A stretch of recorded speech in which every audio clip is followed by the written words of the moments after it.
Được.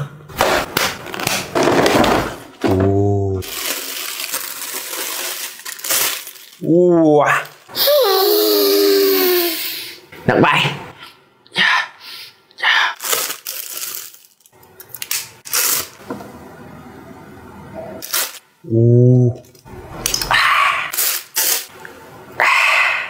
Dạ.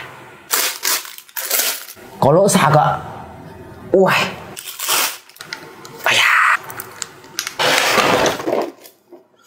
Ui. Kim loại ạ.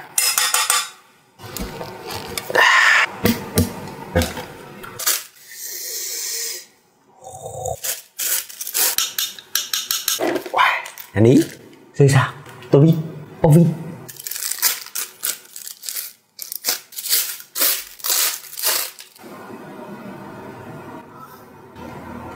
Xà.